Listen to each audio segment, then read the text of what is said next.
मीनाक्षी कुछ बोल रही हैं, वो सुनवाते हैं। Manish Sisodia is vicariously liable in terms of Section 70 of the PMLA, the Prevention of Money Laundering Act, cannot be alleged and has not been argued. इसका क्या मतलब हुआ?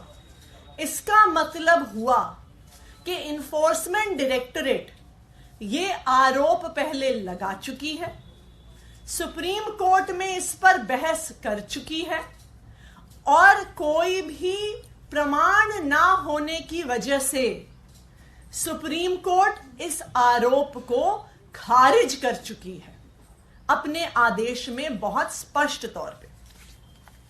तो फिर यह सवाल उठता है कि जो आरोप ईडी पहले लगा चुकी है, वो आरोप खारिज हो चुका है, उस आरोप को कल फिर एक प्रेस रिलीज के माध्यम से क्यों लगाया गया? मैं तो यह भी सवाल पूछूंगी कि ईडी आखिरकार प्रेस रिलीज दे क्यों रही है? क्या ईडी कोई पॉलिटिकल पार्टी है? Press release Bharatiya Janata party देती है, प्रेस रिलीज आम आदमी पार्टी देती है, प्रेस रिलीज कांग्रेस पार्टी देती है। ऐसे पॉलिटिकल प्रेस रिलीजेस ईडी कब से देने लग गई और ईडी क्यों दे रही है, ये अपने आप में एक बड़ा सवाल है। और वो भी ऐसे आरोप को लेकर जो ऑलरेडी सुप्रीम कोर्ट में खारिज हो चुका है। तो ये जो प्रेस रिलीज इशू करना है एक तथाकथित स्वतंत्र जांच एजेंसी द्वारा एक ऐसे आरोप पर जो ऑलरेडी खारिज हो गया है, इस बात को स्पष्ट कर देता है कि अब enforcement directorate ED Bharatiya Janata party का, प्रधानमंत्री नरेंद्र मोदी जी का मात्र एक राजनीतिक हथियार बनके रह गया है। प्रधानमंत्री नरेंद्र मोदी जी को अगर पूरे देश में, पूरे विपक्ष में किसी एक नेता से डर लगता है तो वो अरविंद केजरीवाल जी से डर लगता है। और अब वो ईडी नामक इस राजनीतिक हथियार का प्रयोग करना चाहते हैं चुनाव से पहले अरविंद केजरीवाल जी को गिरफ्तार करने के लिए, और यही माहौल बनाने के लिए ईडी ने इस प्रेस रिलीज को जारी किया है।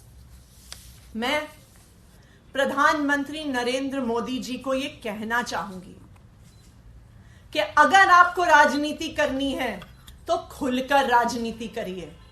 अगर आपको अरविंद केजरीवाल पर हमला करना है तो खुलकर हमला करिए। आपको अगर आम आदमी पार्टी के खिलाफ चुनाव लड़ना है तो खुलकर चुनाव लड़िए।